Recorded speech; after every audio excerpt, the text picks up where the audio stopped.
Olá a todos, hoje estamos aqui na Sala do Futuro com o nosso diretor, o professor Miguel Maia. Eu sou a Matilde e a minha colega é a Mariana. Primeira pergunta, qual é que foi o seu primeiro pensamento para saber que era este caminho que queria seguir? Olá Mariana e Matilde, antes de mais deixai-me agradecer esta oportunidade e ao mesmo tempo também dar os parabéns à Associação de Estudantes por ter tido esta iniciativa de entrar num ciclo de podcast, enriquecido com a parte do vídeo, porque é sempre muito mais amigável nós comunicarmos quando estamos a ver os intervenientes, e isto de facto é importante que a Associação de Estudantes dinamize não só a parte tecnológica, mas fomente aquela que é a comunicação institucional entre a direção, no caso concreto, o diretor do agrupamento e os alunos, ok?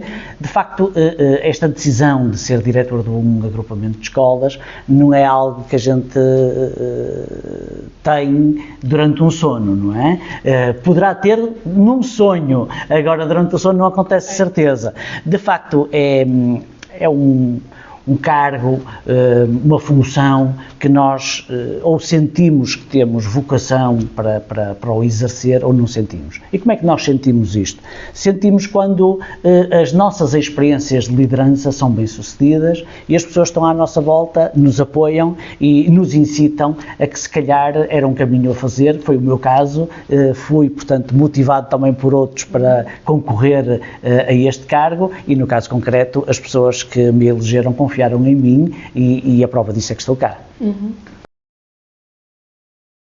Já nos contou um bocadinho do seu processo, como foi a experiência de se tornar diretor, mas como é que surgiu esta ideia em si? Ou foi uma ideia ou acabou por acontecer? Muito bem. A ideia de ser diretor foi algo que já há vários anos passou pelo meu pensamento. E há vários anos porquê? Porque, como vocês sabem, para que alguém seja diretor de uma escola tem que fazer uma formação especializada. Okay? E no caso concreto foi esse mestrado que eu já fiz há alguns anos a esta parte, e a partir do momento que alguém tenta aprofundar os seus conhecimentos do ponto de vista académico para o exercício destas funções, é porque pondera um dia candidatar-se. Okay? E eu já tinha tido experiência de lecionar como professor aqui no agrupamento de escolas da Trofa, portanto há uns anos atrás comecei a lecionar, ainda não existia este mega agrupamento, ainda haviam 2 agrupamentos, portanto a Napoleão de Sousa Marques era a sede de um agrupamento e a secundária da Trofa era uma escola completamente independente, e foi durante a época em que eu fui cá professor que mega agrupou, como na altura se chamavam, uns mega agrupamentos. Okay? E então a experiência já existia cá. Ser diretor do agrupamento de escolas da Trofa, de facto, não era algo que eu pensava, ok? Isto é quase como um jogador de futebol, opta ou toma uma decisão de um dia jogar futebol, mas a equipa não é algo que ele tenha assim muito definido, não é? Porquê? Porque quando nós pensamos em exercer as funções como vocês hoje estão a estudar, já agora estás a estudar o quê? Humanidades. Humanidades, e tu? Ciências e Tecnologias. Ciências e Tecnologias. Vamos imaginar que tu em Humanidades até gostavas de fazer o quê no futuro? Direito. Certamente não lhe passa pela cabeça dizer assim, eu quero ser advogada da empresa X. Ok? Isto vai ser algo que depois vai acontecer naturalmente. O importante para ti neste momento é saberes que o caminho que tu queres seguir é o caminho de um dia seres advogada. Até pode ser juíza, mas é algo que depois vai acontecer, não é? E aqui é um bocadinho igual. Quando nós pensamos e equacionamos ser diretores de um agrupamento de escolas, não temos necessariamente, naturalmente que haverá certamente pessoas com um percurso completamente diferente do meu. Há pessoas que exerciam, que era muito provavelmente aquilo que me poderia ter acontecido, que era estar a dar aulas num agrupamento, que entretanto ficasse sem diretor ou sem diretora e tudo se proporcionasse a que eu ficasse a diretor daquele agrupamento. No caso concreto, houve uma necessidade aqui no agrupamento da Trofa, ok? Porque o diretor cessante, entretanto, se ia aposentar, o professor Paulino, para quem fica também aqui uma palavra de agradecimento de tudo aquilo que o professor Paulino fez ao longo dos anos pelo agrupamento de escolas da Trofa. O professor Paulino, de facto, entrou numa altura em que iria reformar-se, aposentar, implementar-se, havia uma necessidade de eleger o novo diretor e, de facto, fui estimulado por algumas pessoas que me conheciam aquilo que era o meu trabalho, também a minha capacidade de liderança, e que me disseram por que não, e daí que começou-se a fazer esta ideia e concretizou-se. Concretizou-se, acabou por se concretizar. Quais é que são as suas visões e os seus planos para tornar a escola um lugar melhor para as pessoas? Muito bem. Tornar a escola um lugar agradável é sempre aquilo que qualquer diretor quer. Nós temos que perceber, em primeiro lugar, qual é a grande missão da escola. A grande missão desta escola é a missão da escola pública, ok? Fundamentalmente é procurar formar pessoas, formar cidadãos, proporcionando a cada um igualdade de oportunidades, e para isso nós temos de tomar um conjunto de decisões em que concretizem este tipo de missão. Okay? Temos que perceber que essencialmente a escola é um espaço de aprendizagem, não é? Apesar disso, é um espaço onde nós passamos muitas horas, onde vocês alunos passam muitas horas. Okay? Se calhar vocês e a direção somos das pessoas que mais horas passamos dentro da escola, não é? E então o que é que nós percebemos? Percebemos que dentro deste edifício nós fazemos muito mais coisas do que aprender. Ok? Ou então os professores de nos ajudar a aprender. Nós também criamos relações, ok? E estas relações que nós criamos, apesar de não serem o essencial da escola, são aquilo que efetivamente para nós são as motivações para vir para a escola, ou às vezes as desmotivações para nós virmos para a escola, porque quando o ambiente não é muito bom, nós também não gostamos muito de vir para a escola. E então, enquanto diretor, qual é a minha preocupação? É que nós, enquanto espaço de aprendizagem, queiramos fazer um espaço de aprendizagem soberbo, de excelência, ok? E também proporcionar um espaço humanista, em que nós, enquanto pessoas, também nos sintamos realizados, também sintamos que aquilo que é os nossos sonhos, que são as nossas dificuldades, que são as nossas ansiedades, as nossas motivações, também sejam satisfeitas. Portanto, aquilo a que eu me proponho é construir um espaço humanista, onde as pessoas criam relações interpessoais salutares, ao mesmo tempo proporcionando um espaço de aprendizagem de excelência. Como nos disse há bocado, foi estimulado por outras pessoas a iniciar esta experiência. Então nós estamos interessados em saber como é que foi recebido na escola, nos primeiros dias, nos primeiros momentos, como é que o receberam, de que forma é que o receberam. Muito bem. Quando nós falamos da importância que tem quem está ao nosso lado ajudar-nos a tomar as decisões, tem uma grande importância por vários fatores. Um deles é nós sentirmos apoiados, saber que vamos para um projeto e que não estamos sós, pelo contrário, temos uma equipa. Depois, para que haja sucesso na execução desta missão, que para mim é uma missão, esta ideia de ser diretor, ou no exercício destas funções, se vocês quiserem libertar-se da palavra missão, ok? É uma coisa que é necessário, é nós percebermos que não somos sós.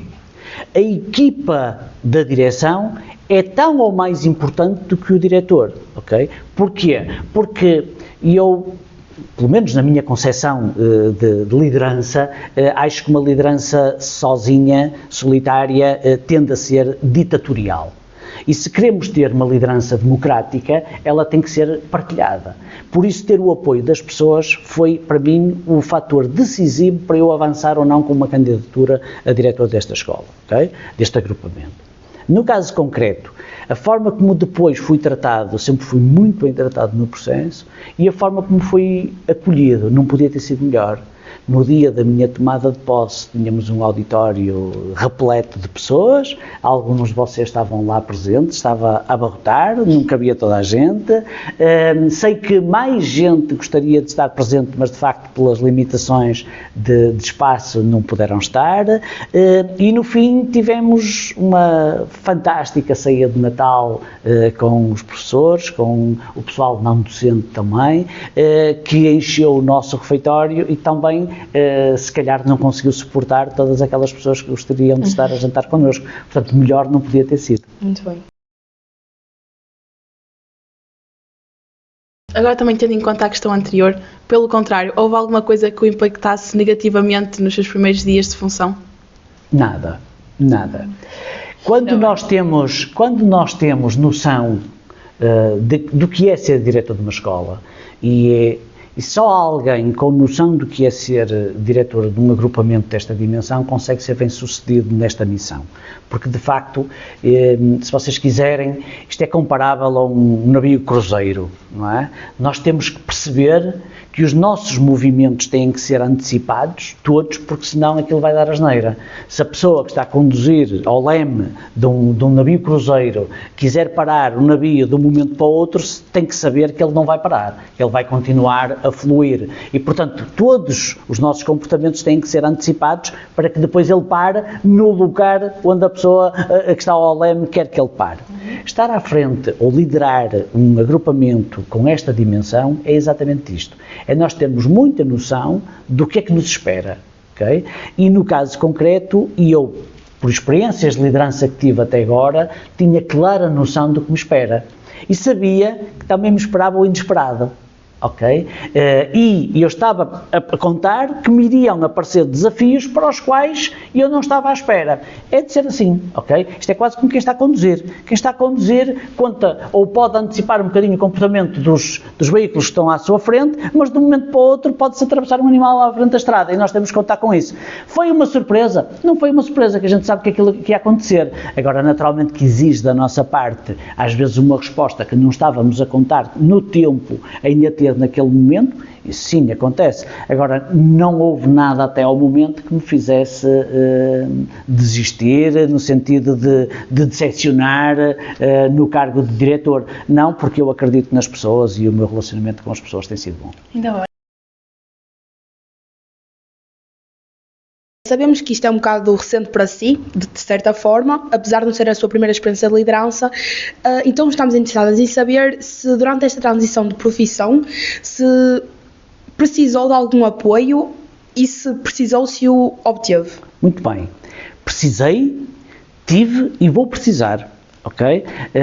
Porque lá está, esta minha visão de liderança não é solitária e, portanto, eu preciso sempre de me sentir apoiado nas minhas decisões, porque não só me dão mais segurança nesta tomada de decisão, como, sobretudo, dão uma certeza de que eu estou a ir no sentido em que as pessoas querem que eu vá.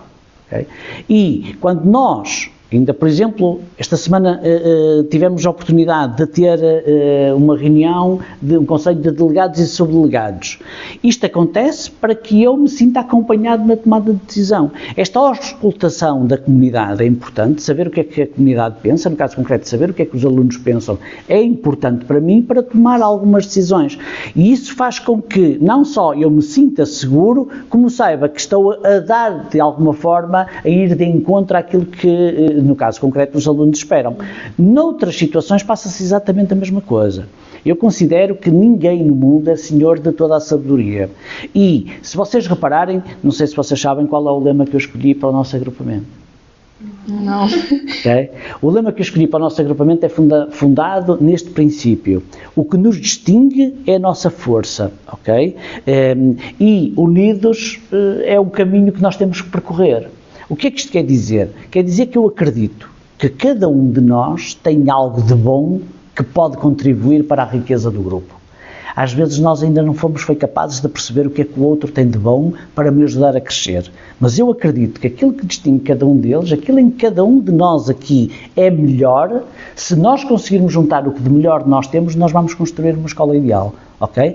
Naturalmente, para isso, temos que nos sentir unidos uns aos outros, porque se cada um começar a percorrer um caminho distinto, no seu egoísmo, naquilo que é, efetivamente, o que o torna diferente para melhor, se eu me agarrar e me fechar em mim, de certeza que também a construção não vai ser tão grande. Então, daí que eu acredito que a diversidade é a nossa força, é este o lema, a diversidade é a nossa força e a unidade é o caminho. Se nós conseguirmos munir-nos do conhecimento dos outros, e eu procuro fazer isto não só é uma forma de eu valorizar o conhecimento do outro, mas sobretudo de eu potenciar o meu próprio conhecimento. Okay. E sinto-me apoiado nisso. Quais é que considera que são os maiores desafios do seu cargo? Boa! Os desafios são efetivamente muitos. São muitos. E são muitos porquê? Porque há um trabalho que compete à direção, no caso concreto também compete ao diretor, e agora eu vou falar aqui um bocadinho em nome pessoal, porque a entrevista está a ser feita a mim, mas como digo, tudo aquilo que eu faço acontece em equipa, ok? Mas há uma parte grande que diz respeito à gestão e à administração da escola. Volto a repetir que não é só a mim que me cabe, mas à minha equipa, portanto, ao professor Vítor Martins, à professora Luísa, à professora Cristina, à professora Raquel e ao professor Nuno, ok? E somos nós que procuramos dar resposta a um conjunto de questões que se prendem com pedagogia, que é algo, para mim, é o vital da escola, ok? Aprendizagem, pedagogia, tornarmos a nossa escola, como vos disse há um bocadinho, uma escola de excelência. Este é um desafio, ok? E é um desafio porquê? Porque nós nem sempre lidamos com alunos motivados para a aprendizagem. Há muitos alunos que vêm para a escola e a sua principal motivação para vir para a escola não é vir aprender qualquer coisa de novo. E isso é logo em si um desafio. Okay? Que tipo de respostas é que a escola vai dar para conseguir cativar esses alunos que não estão por si motivados para a escola? Desafio 1. Okay? Depois, gerir em si é um outro desafio. E quando falamos em gerir o que e quem. Cada um dos o quês e cada um dos quem a quem nós damos uma resposta é um desafio em si. Gerir alunos é um desafio, gerir pessoal não docente é um desafio, gerir professores é um desafio, gerir recursos materiais é um desafio, gerir computadores, gerir projetores, gerir salas, recursos em si, ok? Que depois entramos noutros desafios que é a própria gestão do edifício, e tudo isto só é possível porque por trás também está gerir a questão financeira. E, portanto, isto são muitos desafios ao mesmo tempo, e daí que só uma equipa que trabalhe de uma forma coesa, lá está, unidos é o nosso caminho, só uma equipa que trabalhe de uma forma coesa, que se entenda bem, que ao nível dos relacionamentos interpessoais as pessoas se cruzem e encaixem umas nas outras, é que nós conseguimos levar isto a bom porto. Os desafios são muitos, mas com a ajuda da comunidade, ok, nós vamos conseguir. E quem é a comunidade? A comunidade são os alunos, é o pessoal docente e não docente, são os pais, é a autarquia, são as empresas, que estão basicamente todos representados num órgão que é o órgão máximo do agrupamento. Qual é? Sabem? Como é que se chama o órgão máximo do agrupamento? Quem é que elege o diretor? Ora, aqui está. O Conselho Geral, ok? O Conselho Geral, que ali a vossa colega faz parte, não é? Que a Associação de Estudantes, no caso concreto, está representada pela Presidente e pela Vice-Presidente, e, portanto, fazem parte do Conselho Geral toda esta representação da comunidade educativa, como vos digo, desde os alunos até aos parceiros externos e às entidades, a Câmara Municipal, os bombeiros, são muitos. Já nos falou um bocadinho da sua perspectiva para o futuro da escola, mas agora gostaríamos de saber em concreto quais são os seus objetivos para o futuro. Objetivos um bocado mais concretos. Para o futuro, a curto, médio e longo prazo? Pode ser médio. Muito bem. Ora bem, os nossos objetivos é sempre zelar pelo cumprimento daquela missão que falávamos no início da nossa conversa, ok? E então, tomar todas as decisões que nos ajudem a concretizar essa missão. O que é que neste momento é para mim um desafio, no sentido de que um caminho que eu quero percorrer? Perceber se os recursos que nós neste momento estamos a dispor, no caso concreto aos alunos, são os recursos mais ajustados. Estou a falar nomeadamente de quê? Dos apoios, das salas de estudo, das assessorias em contexto de sala de aula, do acolhimento aos alunos estrangeiros. Queremos perceber a gestão da indisciplina, queremos perceber se aquilo para o qual neste momento estão afetos determinados recursos, se nos vão conseguir levar a atingirmos esta missão que é a missão da escola pública, ok? E depois, lá estão os tais objetivos a médio prazo. Mediante estes resultados, okay, esta aferição que nós vamos procurar fazer, nós vamos tomando decisões, ajustando um bocadinho aquilo que são as necessidades. Okay? Vou-vos dar um exemplo. Vamos imaginar que uma de vocês é professora e tem no seu horário apoios para dar a alunos com dificuldades. Imagina que a tua disciplina é de matemática, ok? e constata-se que, àquela hora, não há alunos com dificuldades que estejam motivados para ir ao teu apoio. O que é que vocês faziam enquanto diretores de uma escola? Tentar, se calhar, encontrar um horário em que eles já estivessem mais motivados. Esse tipo de... Se calhar o horário não está ajustado. Aí são essas interrogações que nós temos que fazer. Se calhar a mensagem não passou muito bem, ok? E em última instância até podemos ter que mudar um bocadinho o fator do apoio. Se calhar convertê-lo, em vez de ser um apoio, por exemplo, se tu constatas que àquela hora não tens alunos com dificuldades motivados, se calhar se o apoio for para alunos que estejam motivados, para alunos que até já tiram boas notas, se calhar até já conseguimos ter mais sucesso ainda. Portanto, há um conjunto de variáveis e um conjunto de opções que se podem tomar mediante o mesmo problema. Aqui, quais são as opções? Algumas delas eu não sei, ok? Há uma coisa que eu sei. Quero ajudar-vos e quero que vocês me ajudem a construir uma escola mais participada. Uma escola onde nós sintamos que aquilo que é a nossa opinião, aquilo que é a nossa visão, aquilo que é a minha voz, ela é ouvida e é atendida na hora da tomada de decisão, ok? Por isso é que são muitos os momentos em que nós estamos cada vez mais a ouvir os alunos, a ouvir os professores, a ouvir os auxiliares ou os assistentes operacionais e a ouvir os encarregados de educação. Ainda agora estivemos também reunidos na equipa de avaliação interna ou de autoavaliação, como quiserem, precisamente para fazermos uma avaliação no final deste ano letivo que nos permita auscultar toda esta comunidade para perceber que tipo de alterações ou então que reforço de boas opções é que já estamos a ter e que é preciso continuar a trilhar este caminho. Pronto, para terminar, agora queremos fazer uma pergunta que, para esclarecer, acho que há muitos alunos que têm-se questionado sobre as permutas, que queríamos saber mais um bocado de onde surgiu essa ideia, o porquê. Muito bem, fico muito contente em que vocês dediquem algum do vosso tempo também a falar sobre isso. E espero pelos bons motivos. Então, o que é uma permuta? Primeiro, isto tem um enquadramento. E este enquadramento é um enquadramento que vem da tutela, portanto vem do Ministério da Educação, que tem como objetivo reduzirmos ao máximo alunos sem aulas. Mais aulas, mais sucesso, era o lema do Ministério da Educação neste sentido, ok? Qual é a lógica? A lógica é que quanto mais aulas os alunos têm, maior probabilidade têm de ser bem-sucedidos, de ter melhores resultados, ok?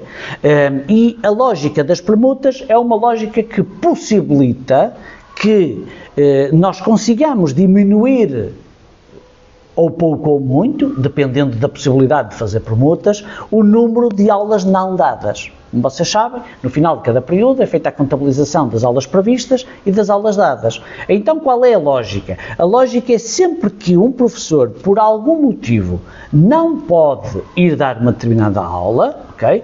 Haja uma troca, que pode ser uma troca de hora. O professor pode dar aquela aula noutra hora, ou pode ser uma troca entre professor. Pode ir outro professor dar a aula daquela disciplina. Vamos imaginar que o professor de matemática, por exemplo, por um motivo qualquer, não vai poder dar uma aula hoje de tarde.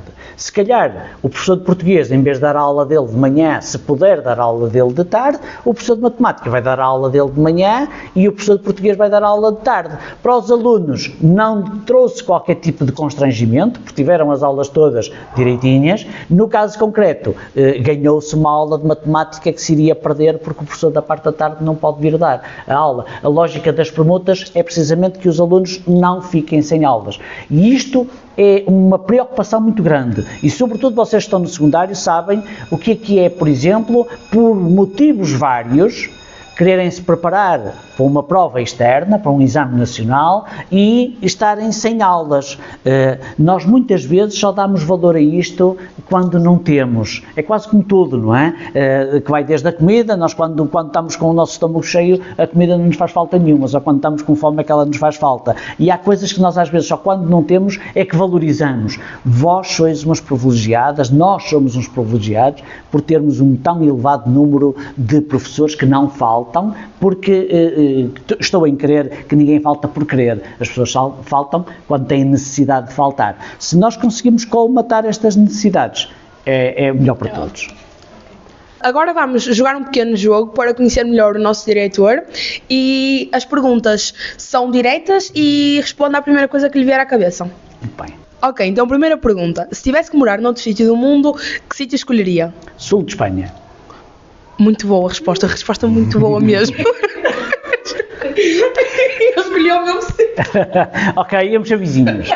Pronto, agora também é parecida, mas qual é que seria a sua viagem de sonho? A volta ao mundo. Qual era a sua disciplina favorita na época da escola? Uma pergunta muito difícil de responder. Eram todas. Se calhar não tanto. Disciplina preferida. Tenho dificuldade em responder essa questão, mas se calhar matemática. Matemática. Tem carinha, tem cara de quem gosta de matemática mesmo. Se tivesse de escolher outra profissão, qual seria? Se tivesse que escolher outra profissão, era direito. Qual é o seu filme preferido? O meu filme preferido, Os 7 Pecados Mortais. Não conheço, por acaso. Se tivesse de definir numa palavra, qual é que seria? Liberdade. Defina esta escola, a Escola Secundária da Trofa, em 3 palavras. 3 palavras. Projeto, excelência e futuro. Muito bem. Pronto, agora para finalizar, se pudesse escolher um poder, qual é que seria? Ter um poder. Acabar com a fome. Agora damos por finalizado o nosso podcast e temos um miminho para entregar ao nosso diretor. Muito obrigado. Muito obrigado pela sua presença. Não contava, é para abrir o miminho. Para abrir o miminho. Muito bem. Muito bem. Muito bem. Bem, então vai ser para abrir e para repartir, ok? Um chocolatinho e que nós vamos agora poder ver se isto está bom. Muito obrigado. Muito obrigada. Obrigado. Até à próxima. Obrigado.